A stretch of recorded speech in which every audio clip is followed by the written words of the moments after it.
The intense bonding connection between twins is called the twinning reaction by researchers and psychologists. My neighbor, the dog trainer, says, don't ever adopt two puppies from the same litter because they'll never obey you. Same concept. Our obstetrician did not hear the second heartbeat until 18 weeks in.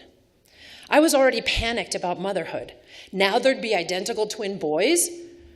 I thanked that doctor for her attention to detail, waddled out of her office like a giant indignant stability ball, and attempted to prepare myself for two infants. I baby-proofed the house by tie-wrapping gates to every door, wall, and table. Our living room looked like a giant escape-proof goat pen.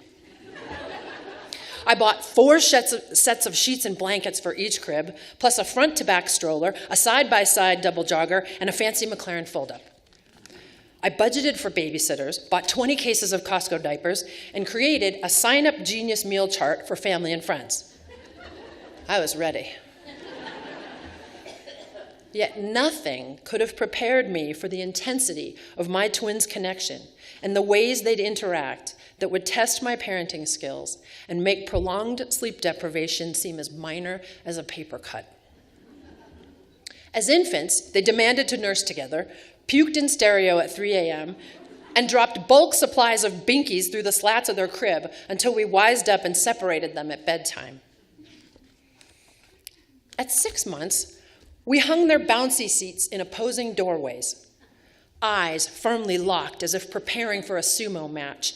Each boy pushed off with his legs like a crazed kangaroo, rebounding higher and higher and higher. Neither boy dropped his gaze or rested his legs until their mesmerized 5-year-old cousin barfed on the carpet.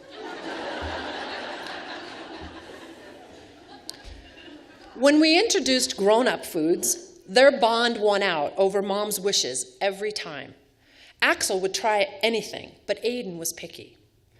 One night, Axel sat on Grampy's lap, eagerly eating salmon from Grampy's plate, and Aiden, with the vehemence of a bodyguard alerting the king to hemlock, shouted from the other end of the table, "Spit it out, Axel!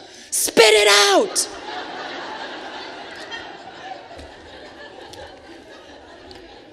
To get enough protein into them, I resorted to chasing the twins around the backyard, shoving cheese sticks in their mouths like a baton-wielding relay runner with reluctant partners.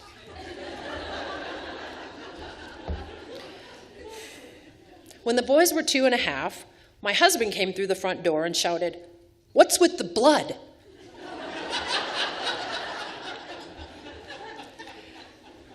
I pulled my head out of the dryer.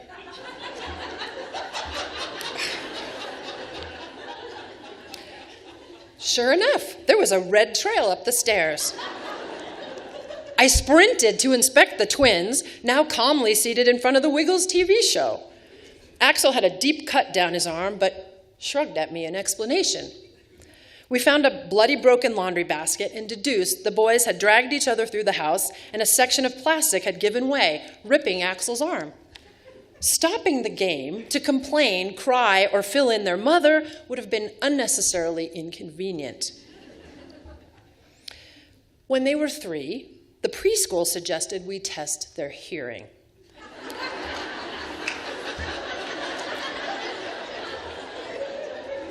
It seems they weren't following instructions,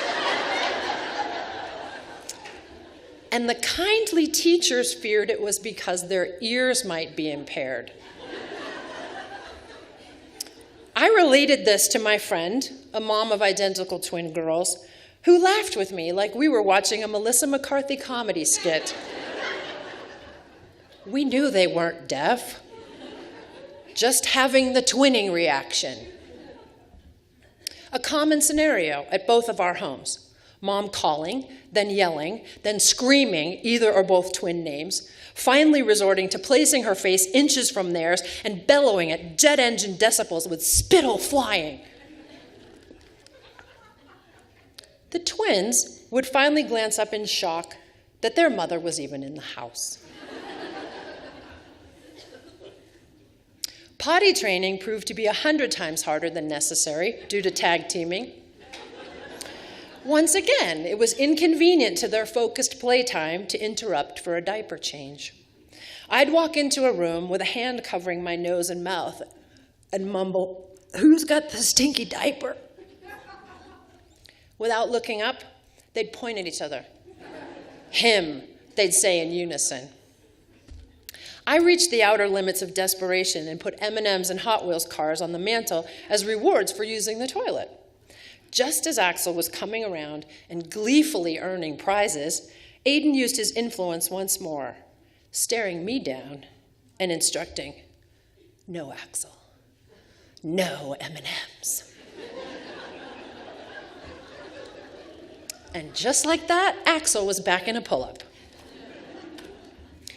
I threw up my hands in defeat, stripped the boys, and tossed them naked into the backyard, pooping and peeing like enthusiastic coyotes.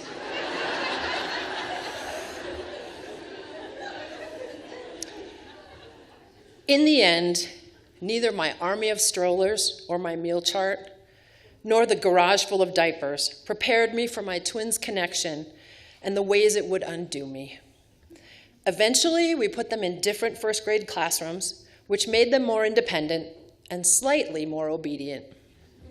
I'm resigned that my same-litter children may never give me their undivided attention. But the twinning reaction has its benefits. They have a close relationship, they work well together on sports teams, and they're generally fearless because they always have a wingman. I'm sure someday I'll own clean carpets, have poop-free landscaping, and get a good night's sleep. And as their mom, I'll also have the comfort of knowing that each of my boys has a brother they would choose as their best friend every time.